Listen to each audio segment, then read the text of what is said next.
గురుదేవులు శ్రీ జ్ఞానానందగిరి మహారాజ్ గారి పాదపద్మములకు సాష్టాంగ నమస్కారములు. క్రియాయోగ గురు పరంపరకు, విశ్వ గురు పరంపరకు పాదాభివందనములు. ఒక యోగి ఆత్మకథ, అధ్యాయం 44, గాంధీ మహాత్ములతో వార్ధాలో, 3వ భాగం. బిచ్చగాడు సంపద ఏమీ త్యాగం చేయలేడు అనేవారు ఆయన. నా వ్యాపారం పడిపోయింది, నా పెళ్ళాం వదిలేసింది, నేను అన్నీ త్యాగం చేసేసి సన్యాసుల మఠానికి వెళ్ళిపోతాను అంటూ ఎవరైనా విలిపిస్తున్నారంటే అతను చెబుతున్నది ఏ లౌకిక త్యాగం గురించి? సంపదను, ప్రేమను అతనేమీ విడిచిపెట్టలేదు, అవే అతన్ని విడిచిపెట్టేశాయి.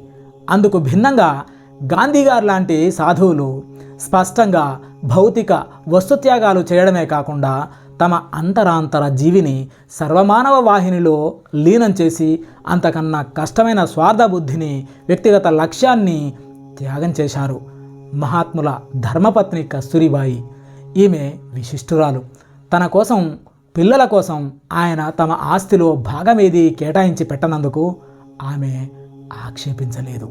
చిన్నతనంలోనే పెళ్ళైన గాంధీ గారు భార్య 4 కొడుకులు పుట్టిన తర్వాత బ్రహ్మచర్య వ్రతం ప్రారంభించారు.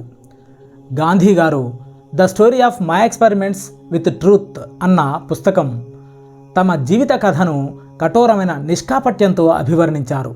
ఈ ఆత్మకథ మహాత్మా గాంధీ హిజ్ ఓన్ స్టోరీగా సంక్షిప్తీకరించబడింది. సిఎఫ్ ఆండ్రోస్ దానికి సంపాదకులు, జాన్ హేన్స్ హోమ్స్ దానికి ముందు మాట రాశారు. ప్రసిద్ధమైన పేర్లతోనూ అద్భుతమైన సంఘటనలతోనూ కిక్కిరిసిపోయే ఆత్మకథలు అనేకం అంతరంగ విశ్లేషణ విషయంలో కానీ, వికాసానికి సంబంధించిన ఏ దశను గురించి కానీ దాదాపు పూర్తిగా మౌనం వహిస్తాయి.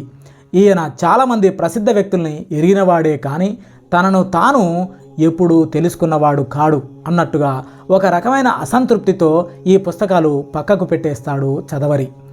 గాంధీ గారి ఆత్మకథ విషయంలో ఇలాంటిది జరగడం అసంభవం. ఆయన తమ తప్పుల్ని, తమాషాల్ని వ్యక్తి ప్రమేయం లేని సత్యసంధతతో బయటపెడతారు. ఏ యుగ చరిత్రలోనైనా ఇలాంటిది జరగడం అరుదు. గాంధీ దంపతుల దాంపత్య జీవనం ఒక గంభీరమైన రూపకం.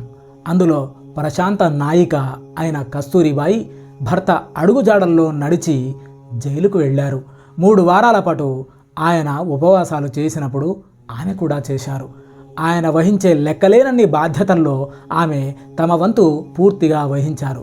గాంధీ గారికి ఆవిడ ఈ విధంగా జోహార్లర్పించారు.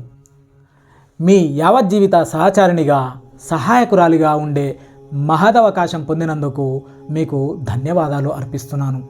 మన దాంపత్యం కామవాంఛ మీద కాకుండా బ్రహ్మచార్యం అంటే ఆత్మనిగ్రహం మీద ఆధారపడి ప్రపంచమంతటిలోకి సర్వశ్రేష్టమైన దాంపత్యమైనందుకు మీకు ధన్యవాదాలు అర్పిస్తున్నాను. భారతదేశం కోసం మీరు చేపట్టిన జీవిత కృషిలో నన్ను మీకు సమానురాలిగా పరిగణించినందుకు మీకు ధన్యవాదాలు అర్పిస్తున్నాను.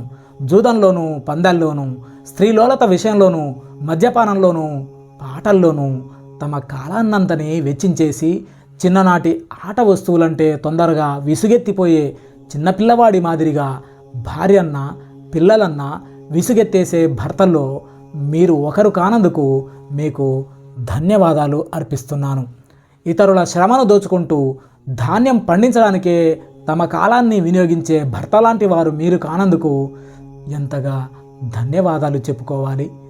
లంచాల కన్నా దేవుడికి, దేశానికి మీరు అగ్రస్థానం ఇస్తున్నందుకు, మీకు దృఢ విశ్వాస బలం ఉన్నందుకు, భగవంతుడి మీద సంపూర్ణమైన ప్రగాఢ విశ్వాసం ఉన్నందుకు మీకు ఎన్ని ధన్యవాదాలు చెప్పుకోవాలో. నాకన్నా దేవుడికి, దేశానికి అధిక ప్రాముఖ్యమిచ్చే భర్తకు భార్యనైనందుకు నేను ఎంతగా ధన్యవాదాలు చెప్పుకోవాలి. మన జీవిత విధానాన్ని మీరు అంత సంపన్న స్థితి నుంచి అంత స్వల్ప స్థితికి మారుస్తుంటే నేను సణుక్కుంటూ తిరగబడినప్పుడు నా కుర్రతనపు లోపాలకు మీరు ఓర్పు చూపినందుకు మీకు కృతజ్ఞురాలిని. చిన్నపిల్లగా ఉన్నప్పుడు నేను మీ తల్లిదండ్రుల ఇంట్లో ఉన్నాను. మీ అమ్మగారు గొప్ప ఉత్తమురాలు. ఆవిడ నాకు చక్కని తర్ఫీదు ఇచ్చారు. ధైర్య సాహసాలు గల భార్య ఎలా ఉండాలో, నాకు భర్త కాబోయే తమ కుమారుడి ప్రేమను గౌరవాన్ని ఎలా నిలుపుకోవాలో నేర్పారు ఆవిడ. ఏళ్లు గడుస్తూ ఉండగా మీరు భారతదేశానికి అత్యంత ప్రియతమ నాయకులయ్యారు. ఇతర దేశాల్లో తరచూ జరుగుతుండే మాదిరిగా భర్త విజయ సోపానాలు ఎక్కినప్పుడు భార్యను విడిచిపెట్టేసే దుస్థితి నాకు కలుగుతుందేమోనన్న భయమేమీ లేదు.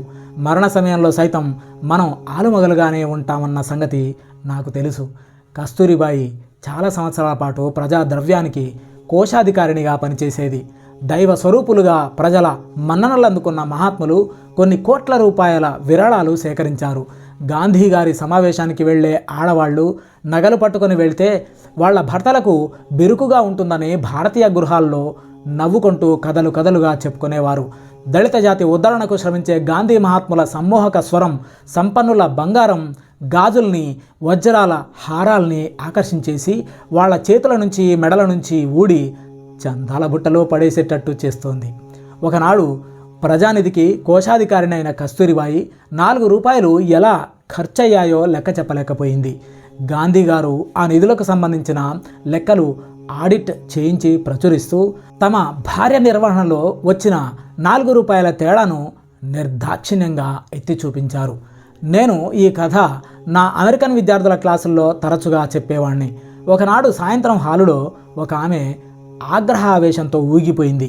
మహాత్ముడు అయ్యేది కాకపోయేది, ఆయనే గనక నాకు మొగుడై ఉంటే అనవసరంగా చేసిన అటువంటి బహిరంగమైన అవమానానికి మొహం మీద ఒక్క గుద్దు గుద్దేదాన్ని అంటూ అరిచింది.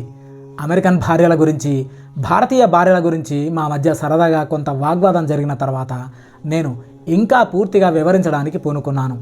గాంధీ గారి భార్య ఆ మహాత్ముడిని తన భర్తగా కాకుండా గురువుగా భావించింది. చాలా చిన్న పొరపాట్లనైనా చక్కదిద్దే హక్కు గురువుకు ఉంది అని స్పష్టం చేశాను. కస్తూరిబాయిని బహిరంగంగా మందలించిన కొంతకాలానికి గాంధీ గారికి ఒక రాజకీయ నేరారోపణ మీద జైలు శిక్ష పడింది. ప్రశాంతంగా ఆయన ఆమెకు వీడుకోలు చెబుతూ ఉండగా ఆవిడ ఆయన పాదాల మీద వాలింది. గురుదేవా, నేను మిమ్మల్ని ఎప్పుడైనా నొప్పించి ఉంటే నన్ను క్షమించండి అని ప్రాధేయపడింది. వార్ధాలో ఆ రోజు మధ్యాహ్నం 3 గంటలకు నేను ముందుగా ఏర్పాటు చేసుకున్న కార్యక్రమం ప్రకారం గాంధీ గారి రాతగదిలోకి వెళ్ళాను. తన భార్యను శిష్యురాలుగా చేసుకోవడం అనే అరుదైన అలౌకిక ఘటనను సాధించగలిగిన సాధువు గాంధీ గారు. ఎన్నడూ మరపురాని చిరునవ్వు చిందిస్తూ పైకి చూశారాయన. మహాత్మాజీ అంటూ ఆయన పక్కన ఉత్తి చాప మీద కూర్చుంటూ, అహింసకు మీ నిర్వచనం ఏమిటో చెప్పండి అన్నాను. మనసులో కానీ చేతల్లో కానీ ఏ జీవికి హాని చేయకుండా ఉండడం. చక్కని ఆదర్శమే, కానీ ఒక పిల్లవాడిని కాపాడడానికో తనను కాపాడుకోవడానికో తాచుపామును చంపకూడదా అని ప్రపంచం ఎప్పుడూ అడుగుతూ ఉంటుంది. నిర్భయం, అహింస అన్న నా ప్రతిజ్ఞల్లో రెండింటిని ఉల్లంఘించకుండా నేను తాచుపామును చంపలేను. అంతకంటే ప్రేమ స్పందనతో ఆ పామును శాంతపరచడానికి మానసికంగా ప్రయత్నిస్తాను. నా పరిస్థితులకు అనుగుణంగా ఉండాలి కదా అని నేను నా ప్రమాణాల్ని దిగజార్చలేను. తమకు సహజమైన చిత్తశుద్ధితో గాంధీ గారు ఇంకా ఇలా అన్నారు. ఏ మాటకు ఆ మాటే చెప్పుకోవాలి. ఒక తాచుపామే గనక ఎదురైతే నేను నిబ్బరంగా ఇలా కబుర్లు చెప్పలేను. పథ్యం గురించి ఇటీవలే వెలువడ్డ పాశ్చాత్య గ్రంథాలు కొన్ని ఆయన బల్ల మీద ఉన్నాయి. నేను వాటిని గురించి వ్యాఖ్యానించాను. అవును, పథ్యం అన్నది ప్రతి చోట ఎంత ముఖ్యమో సత్యాగ్రహోద్యమంలో కూడా అంత ముఖ్యం అని ముసిముసిగా నవ్వుతూ అన్నారాయన. సత్యాగ్రహులకు సంపూర్ణమైన నిగ్రహం ఉండాలని చెప్పేవాడిని కనుక బ్రహ్మచారికి అంటే బ్రహ్మచర్యం పాటించేవాడికి తగిన ఉత్తమ ఆహారం ఏమిటో కనుక్కోవడానికి ఎప్పుడూ ప్రయత్నిస్తూనే ఉన్నాను. ప్రజనన కారక సహజాతాల్ని అదుపులో పెట్టుకోవడానికి ముందు జోహను జయించాలి. అర్ధాకలిగా ఉండడం కానీ, అసంతులిత ఆహారం తీసుకోవడం కానీ దానికి ఉపాయం కాదు. తిండి కోసం లోపల ఉండే అత్యాశని మొదట జయించి ఆ తర్వాత అవసరమైన విటమిన్లు, ఖనిజాలు, కేలరీలు మొదలైనవన్నీ ఉండే సాత్విక ఆహారం తింటూ ఉండాలి సత్యాగ్రహి. ఆహారానికి సంబంధించిన బాహ్యాంతర జ్ఞానం వల్ల సత్యాగ్రహి శుక్లం ఒంటికంతకు పనికి వచ్చే జీవశక్తిగా ఇట్టే మారుతుంది. మాంసానికి బదులుగా తినదగ్గ మంచి ఆహార పదార్థాల గురించి మాకు తెలిసిన సంగతులు తులనాత్మకంగా ముచ్చటించుకున్నాం గాంధీ గారు, నేను. అవకాడో అద్భుతమైంది అన్నాను నేను.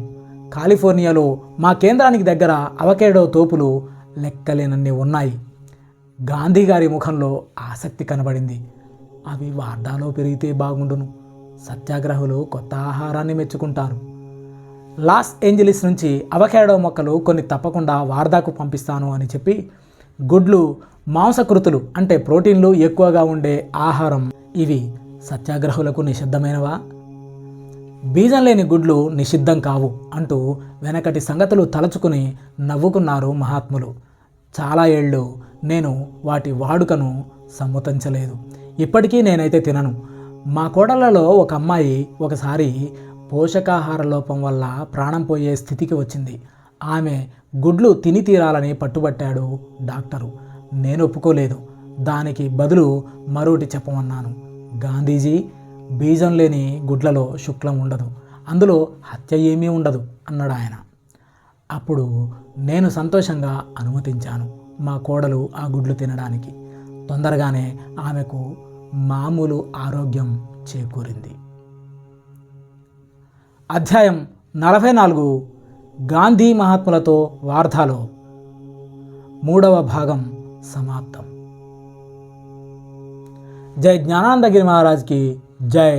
జై గురుదేవ్, జై గురుదేవ్, జై గురుదేవ్.